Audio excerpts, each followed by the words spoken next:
अस्सलामु अलैकुम नाज़रीन। प्यारे नाज़रीन, हुज़ूर पाक सल्लल्लाहु ताला अलैहि वसल्लम की ज़िंदगी से रिलेटेड वीडियो आज हम आपको बताने वाले हैं कि कैसे हुज़ूर सल्लल्लाहु ताला अलैहि वसल्लम तिजारत का मालो सामान लेकर मुल्क शाम को रवाना हुए और हज़रत खदीजा रज़ियल्लाहु ताला अन्हा से आपकी शादी कैसे हुई। तो प्यारे नाज़रीन, ये वीडियो बहुत ही ख़ास होने वाली है। इस वाक़ये को पूरी तरीके से समझने के लिए इस वीडियो को आखिर तक ज़रूर देखें। नाज़रीन, जैसे ही आप सल्लल्लाहु ताला अलैहि वसल्लम अपनी जवानी की उम्र को पहुँचे तो आपके चचा अबू तालिब की चाहत आपसे बढ़ने लगी। रिवायात में आता है, चूँकि अब नबी करीम सल्लल्लाहु ताला अलैहि वसल्लम जवान हो चुके थे तो अबू तालिब ने आपसे कहा, ए भतीजे, मैं एक बहुत गरीब आदमी हूँ और कहत साली यानी अकाल पड़ने की वजह से और ज़्यादा मुश्किल हालात का सामना करना पड़ रहा है। काफ़ी लंबे समय से बारिश नहीं हुई है, कोई ऐसा ज़रिया नहीं है कि अपना काम चला सकें और ना हमारी कोई तिजारत है। एक तिजारती काफ़िला शाम जाने वाला है, उसमें कुरैश के लोग शामिल हैं। कुरैश की एक खातून खदीजा बिनते खुवैलिद शाम की तरफ अपना तिजारती सामान भेजा करती है और जो आदमी उनका माल लेकर जाता है वो अपनी मजदूरी उनसे तय कर लेता है। अब अगर तुम उनके पास जाओ और उनका माल ले जाने के बारे में कहो तो वो ज़रूर अपना माल तुम्हें दे देंगी, क्योंकि तुम्हारी ईमानदारी की खबर उन तक पहुंच चुकी है। हालांकि मैं इस बात को पसंद नहीं करता कि तुम शाम के सफ़र में जाओ। यहूदी तुम्हारे दुश्मन हैं, लेकिन हालात की वजह से मैं मजबूर हूँ, इसके अलावा कोई चारा भी तो नहीं है। यहाँ तक कहकर अबू तालिब चुप हो गए। तब आपने फरमाया कि ऐसा हो सकता है कि वो खातून खुद मेरे पास किसी को भेजे। ये बात आपने इसलिए कही थी कि सैयदा खदीजा रज़ियल्लाहु ताला अन्हा को एक बाएतिमाद यानी भरोसे लायक आदमी की ज़रूरत थी और उस वक्त मक्का में आपसे ज़्यादा शरीफ, पाकबाज, ईमानदार, समझदार और भरोसे लायक आदमी कोई नहीं था। अबू तालिब उस वक्त बहुत परेशान थे। आपकी ये बात सुनकर उन्होंने कहा, अगर तुम ना गए तो मुझे डर है वो किसी और से मामला तय कर लेंगी। ये कहकर अबू तालिब उठ गए। उधर आपको भरोसा था कि सैयदा खदीजा रज़ियल्लाहु ताला अन्हा खुद उनकी तरफ किसी को भेजेगी और हुआ भी यही। सैयदा खदीजा रज़ियल्लाहु ताला अन्हा ने अल्लाह के रसूल सल्लल्लाहु ताला अलैहि वसल्लम को बुला भेजा। फिर आपसे कहा, मैंने आपकी सच्चाई, अमानतदारी और नेक अखलाक के बारे में सुना है और इसी वजह से मैंने आपको बुलवाया है। जो मुआवजा आपकी कौम के दूसरे आदमियों को देती हूँ, आपको उनसे दोगुनी दूंगी। आपने उनकी बात मंजूर फरमा ली। फिर आप अपने चचा अबू तालिब से मिले, उन्हें ये बात बताई। अबू तालिब सुनकर बोले, ये रोज़ी तुम्हारे लिए अल्लाह ने पैदा फरमाई है। इसके बाद आप सल्लल्लाहु ताला अलैहि वसल्लम सैयदा खदीजा रज़ियल्लाहु ताला अन्हा का सामानी तिजारत लेकर शाम की तरफ रवाना हुए। सैयदा खदीजा रज़ियल्लाहु ताला अन्हा के ग़ुलाम मैसरा आप सल्लल्लाहु ताला अलैहि वसल्लम के साथ थे। सफ़र में निकलते वक्त हज़रत खदीजा रज़ियल्लाहु ताला अन्हा ने मैसरा से कहा कि किसी मामले में इनकी नाफरमानी ना करना, जो ये कहे वही करना, इनकी राय का विरोध ना करना। आप सल्लल्लाहु ताला अलैहि वसल्लम के सब चाचाओं ने काफ़िले वालों से आपकी खबरगिरी यानी देख रेख करने की दरख्वास्त की। इसकी वजह ये भी थी कि ज़िम्मेदारी के हिसाब से ये आप सल्लल्लाहु ताला अलैहि वसल्लम का पहला तिजारती सफ़र था। गोया आप सल्लल्लाहु ताला अलैहि वसल्लम इस काम में बिल्कुल नए थे। उधर आप सल्लल्लाहु ताला अलैहि वसल्लम रवाना हुए और इधर आपका मौजज़ा शुरू हुआ। एक बादल ने आप सल्लल्लाहु ताला अलैहि वसल्लम के ऊपर साया कर लिया और आपके साथ साथ चलने लगे। जब आप सल्लल्लाहु ताला अलैहि वसल्लम शाम पहुँचे तो बुसरा शहर के बाज़ार में एक दरख्त यानी पेड़ के साए में उतरे। ये दरख्त एक ईसाई राहिब नस्तूरा की खानकाह के सामने था। उस राहिब ने मैसरा को देखा तो खानकाह से निकल आया। उस वक्त उसने आप सल्लल्लाहु ताला अलैहि वसल्लम को देखा। आप सल्लल्लाहु ताला अलैहि वसल्लम दरख्त के नीचे ठहरे हुए थे। उसने मैसरा से पूछा, ये शख्स कौन है जो इस दरख्त के नीचे मौजूद है? मैसरा ने कहा, ये एक कुरैशी कुरैशी शख्स है, हरम वालों में से है। ये सुनकर राहिब ने कहा, इस दरख्त के नीचे नबी के सिवा कभी कोई आदमी नहीं बैठा। मतलब ये था कि उस दरख्त के नीचे आज तक कोई शख्स नहीं बैठा।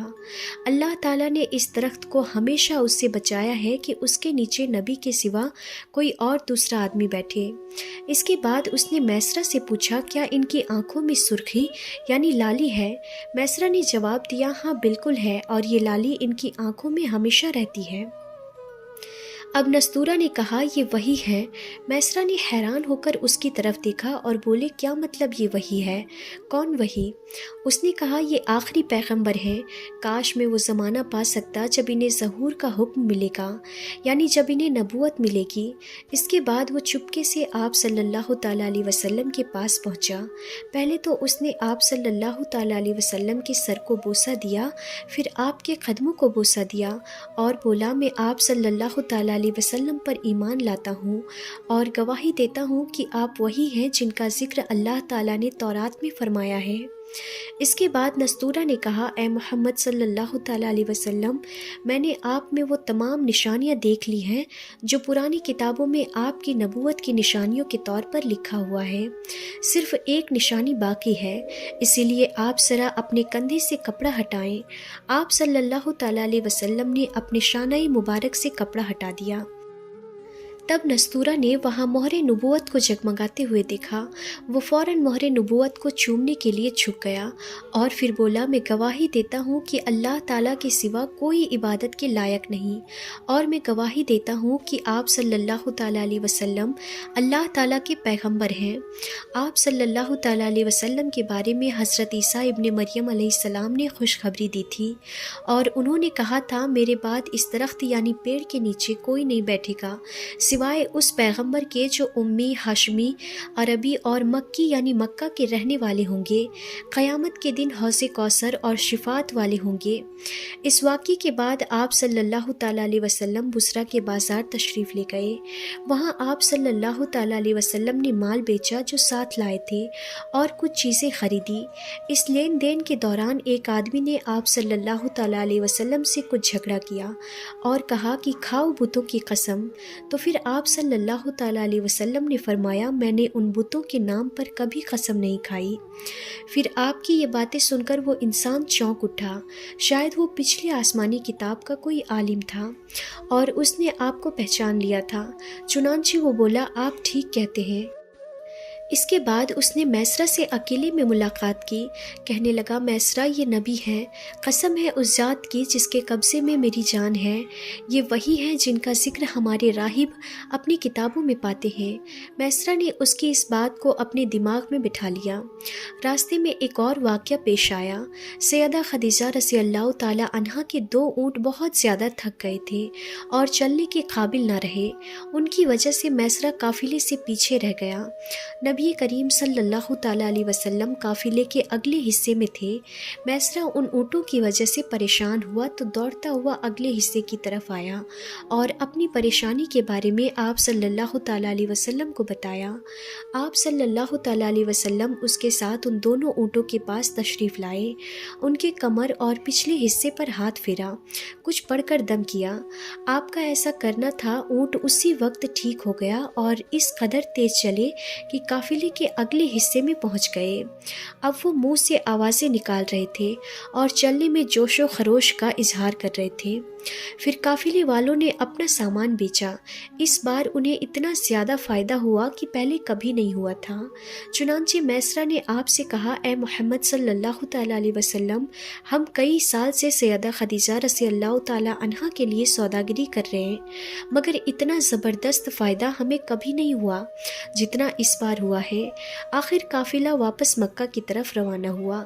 मैसरा ने उस दौरान साफ तौर पर ये बात देखी कि जब गर्मी का वक्त होता था और नबी करीम सल्लल्लाहु ताला अलैहि वसल्लम अपने ऊँट पर होते तो 2 फरिश्ते धूप से बचाने के लिए आप सल्लल्लाहु ताला अलैहि वसल्लम पर साया किए रहते थे। इन सारी बातों की वजह से मैसरा के दिल में आपकी मोहब्बत घर कर गई और ऐसा लगने लगा जैसे वो आपका ग़ुलाम हो। ناظرین کہتے ہیں کہ آپ صلی اللہ تعالیٰ علیہ وسلم دوپہر کے وقت مکہ میں داخل ہوئے۔ آپ باقی قافلے سے پہلے پہنچ گئے تھے۔ آپ سیدھے حضرت خدیجہ رضی اللہ تعالیٰ عنہا کے گھر پہنچے۔ وہ اس وقت کچھ عورتوں کے ساتھ بیٹھی تھیں۔ انہوں نے دور سے آپ کو دیکھ لیا۔ آپ اونٹ پر سوار تھے اور 2 فرشتے آپ پر سایہ کیے ہوئے تھے۔ حضرت خدیجہ رضی اللہ تعالیٰ عنہا نے یہ منظر دوسری عورتوں کو بھی دکھایا۔ وہ سب بہت حیران ہوئی۔ اب آپ صلی اللہ تعالیٰ علیہ وسلم نے حضرت خدیجہ رضی اللہ تعالیٰ عنہا کو تجارت کے حالات سنائے، منافع کے بارے میں بتایا۔ اس مرتبہ پہلے کے حساب سے 2 گنا منافع ہوا تھا۔ حضرت خدیجہ رضی اللہ تعالیٰ عنہا بہت خوش ہوئی۔ انہوں نے پوچھا میسرہ کہاں ہے؟ آپ نے بتایا وہ ابھی پیچھے ہے۔ یہ سن کر سیدہ نے کہا آپ فوراً اس کے پاس جائیے اور اسے جلد سے جلد میرے پاس لائیے۔ آپ واپس روانہ ہوئے۔ حضرت خدیجہ رضی اللہ تعالیٰ عنہا نے دراصل آپ کو اس لیے بھیجا تھا کہ وہ پھر سے وہی منظر دیکھنا چاہتی تھی، جاننا چاہتی تھی کہ کیا اب بھی فرشتے ان پر سایہ کرتے ہیں یا نہیں۔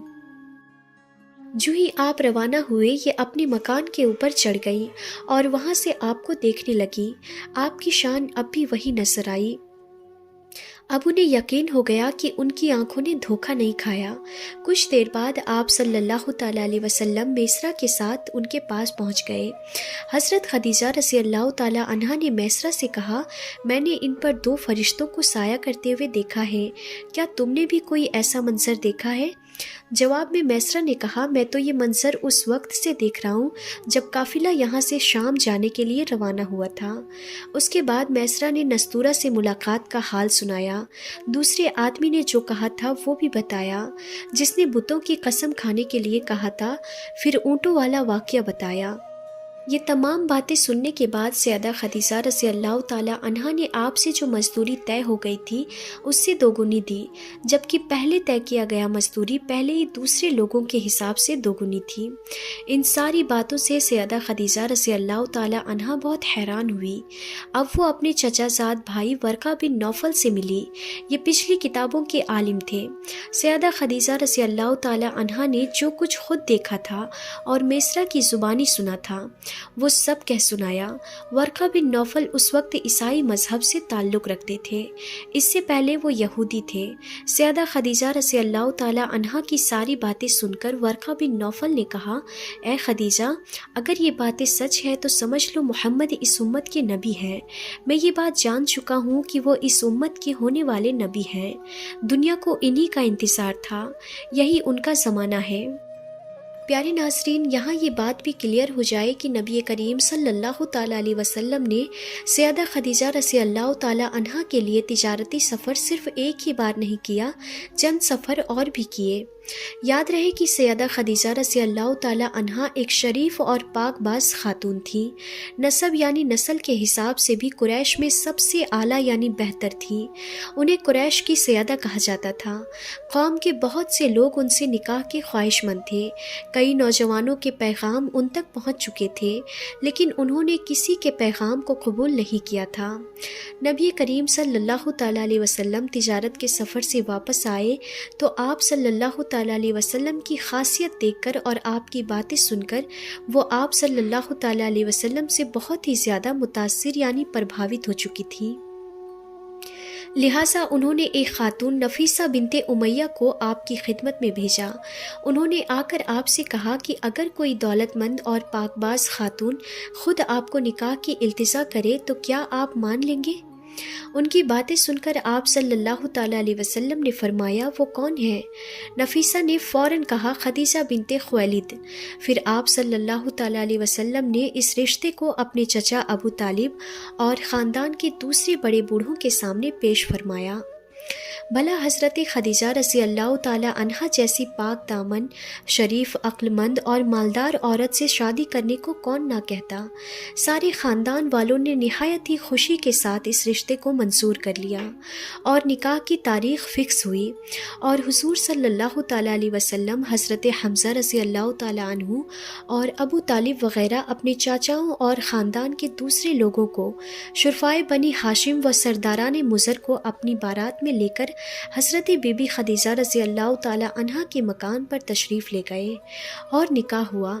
اس نکاح کے وقت ابو طالب نے نہایت ہی شاندار خطبہ پڑھا اور پھر اس کے بعد حضرت خدیجہ رضی اللہ تعالی عنہا کے چچا زاد بھائی ورقہ بن نوفل نے بھی کھڑے ہو کر ایک شاندار خطبہ پڑھا۔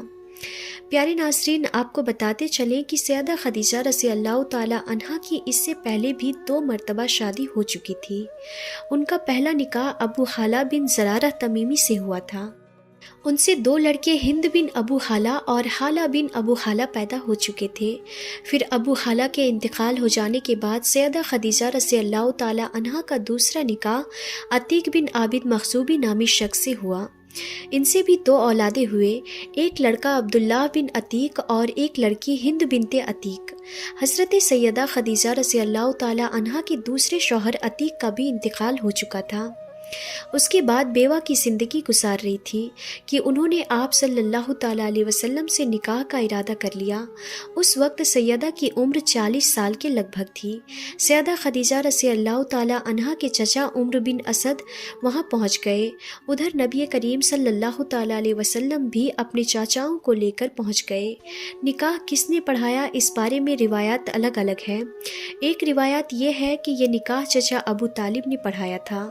مہر کی رقم کے بارے میں بھی روایات الگ الگ ہے۔ ایک روایت یہ ہے کہ مہر کی رقم 12 اوقیہ کے قریب تھی۔ دوسری روایت یہ ہے کہ آپ نے مہر میں 20 جوان اونٹنیاں دی۔ نکاح کے بعد نبی کریم صلی اللہ تعالی علیہ وسلم نے ولیمے کی دعوت کھلائی اور اس دعوت میں آپ نے 1 یا 2 اونٹ ذبح کیے۔ پھر اس کے بعد حضرت خدیجہ رضی اللہ تعالی عنہا لگ بھگ 25 سال تک حضور صلی اللہ تعالی علیہ وسلم کی خدمت میں رہیں۔ ان کی زندگی میں حضور صلی اللہ تعالی علیہ وسلم نے کوئی دوسرا نکاح نہیں کیا، اور حضور صلی اللہ تعالی علیہ وسلم کے ایک بیٹے حضرت ابراہیم رضی اللہ تعالی عنہ کے سوا باقی آپ کے تمام اولاد حضرت خدیجہ رضی اللہ تعالی عنہا سے ہی پیدا ہوئے۔ حضرت خدیجہ رضی اللہ تعالی عنہا نے اپنی ساری دولت حضور صلی اللہ تعالی علیہ وسلم کے قدموں پر قربان کر دی اور اپنی ساری عمر حضور صلی اللہ تعالی علیہ وسلم کی دیکھ بھال اور خدمت میں نثار کر دی۔ تو پیارے ناظرین، آج کی اس ویڈیو میں بس اتنا ہی۔ انشاءاللہ پھر ملیں گے ایسے ہی انفارمیٹیو ویڈیوز کے ساتھ۔